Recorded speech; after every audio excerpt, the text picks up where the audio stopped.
முன்னாடியே சொன்ன மாதிரி காமு காபி திரைப்படத்தினுடைய ப்ரிவ்யூ ஷோ இன்னைக்கு நடக்க இருக்கு. படத்தினுடைய கதாநாயகன் அண்ட் கதாநாயகியை ஒருவர் பின் ஒருவராக வந்து பேச அழைக்கிறேன். முதலாவதாக சரண்யா ரவிச்சந்திரன் அவர்களை பேச அழைக்கிறேன்.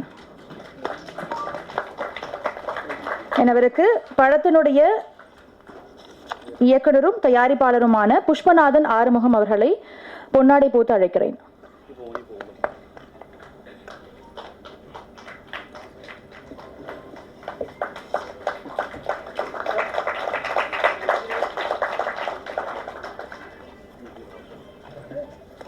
Few weeks.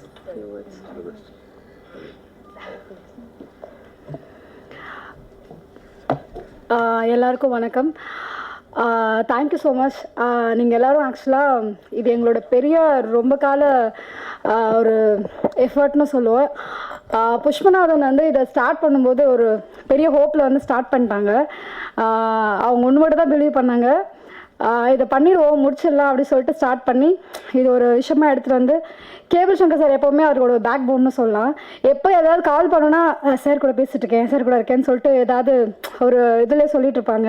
இதை இவ்வளோ தூரம் எடுத்துகிட்டு வந்திருக்காங்க அப்படின்னா நிஜமாக நான் புஷ்பநாதனோட அவருக்கு ஃபேமிலி இருக்குது, அவர் என்னென்ன இதில் இருக்காருன்றது எனக்கு தெரியும்.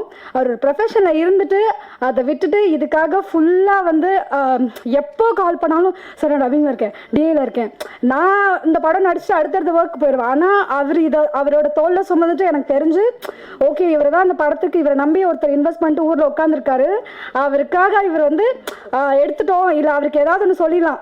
ஏன்னா இவர் எவ்வளோ டிரைவ் அந்த ஒரு ப்ரெஷர் அவர்கிட்ட இருந்துகிட்டே இருந்தது. வண்டி ஆஃப் ஆகும் எதுவுமே இல்லை, எப்போவுமே சரி. அதுவே எனக்கு ரொம்ப பெரிய விஷயமா தெரிஞ்சது. சீரியஸாக சொல்கிறேன். இது இவ்வளோ தூரம் வந்து இவங்க எல்லாரும் சப்போர்ட் பண்ணுற அளவுக்கு எடுத்துகிட்டு வந்திருக்காருன்னா ரொம்ப பெரிய விஷயங்க. Great. And OTT Plus, Railwire and Playbox TV இப்போ பேசின இவங்க எல்லாருமே வந்து ஒரே ரொம்ப ஹோப், எனக்கு ஒரு பெரிய ஹோப் கிடச்சிருக்குன்னு சொல்லலாம். தேங்க்யூ ஸோ மச் உங்கள் எல்லாருக்கும். எப்படியாவது இந்த படம் உங்களுக்கு பிடிக்கும்னு நினைக்கிறோம். இன்னைக்கு நைட் எங்களுக்கு ஒரு குட் நியூஸ் சொல்லிவிட்டு இது வந்து இன்னொரு விஷயம் என்னென்னா கேபிள் சங்கர் சார் வந்து சொல்லிட்டு இருந்தாங்க சார் அது எப்படியும் வந்து எடுத்துகிட்டு போயிடுவாங்கம்மா அப்படின்னு சொல்லி சொன்னாங்க. இதில் எஃபர்ட் போட்ட எல்லாருமே வந்து நான் ஓகே டிஎஸ்கே விக்னேஷ் நிறைய பேர் வந்து இவருக்கு ஒரு டீமாக அது பண்ணுறோம், இதை நெக்ஸ்ட் லெவல் எடுத்துகிட்டு போகணும்னு நினச்சோம். கல்யாணத்திற்கு முன் கல்யாணத்திற்கு பின் ஃபேமிலி படம் டைரக்டர் சொன்னாங்க டைட்டில் ரொம்ப டிஃப்ரெண்ட்டாக இருக்குன்னு. நிஜமாக இது டைரக்டர் வந்து அவரோட லைஃப் எல்லாம் கொஞ்சம் இதில் மிக்ஸ் பண்ணி அண்ட் உங்களை கூட கனெக்ட் பண்ணுற மாதிரி ஒரு விஷயமா தான் இதை எடுத்திருக்காரு. ஸோ அதுதான் படம் பாருங்கள், உங்களுக்கு கண்டிப்பாக பிடிக்கும். கனெக்ட் பண்ணிக்கோங்க, சப்போர்ட் பண்ணுங்கள். இந்த படத்தில் நான் வந்தது ஒரு சின்ன ரீசன் மட்டும்தான். இவர் எனக்கு வந்து ஒரு காவல் தேவ்னு ஒரு ஷார்ட் ஃபிலிம் என்னோட கரியரில் என்னோட முக்கியமான ஷார்ட் ஃபிலிம், அது எனக்கு ரொம்ப பிடிச்ச ஷார்ட் ஃபிலிம். அது இவர் என்னை வச்சு டைரக்ட் பண்ணார். ஸோ அடுத்தடுத்து எந்த ஒரு விஷயம்னாலும் அவர் எனக்கு வந்து அதை பண்ண முடியுமா அப்படின்னு கேட்டது எனக்கு தேங்க்யூ புஷ்பநாதன். ஸோ அவ்வளோதான்.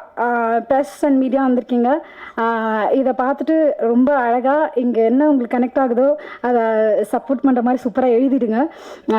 நல்லா அழகழகான கேப்ஷன் போட்டு கேட்சியாக, அதுவும் நான் உங்ககிட்ட ரொம்ப வேண்டுகோளாக வச்சுக்கிறேன்னு நினைக்கிறேன்.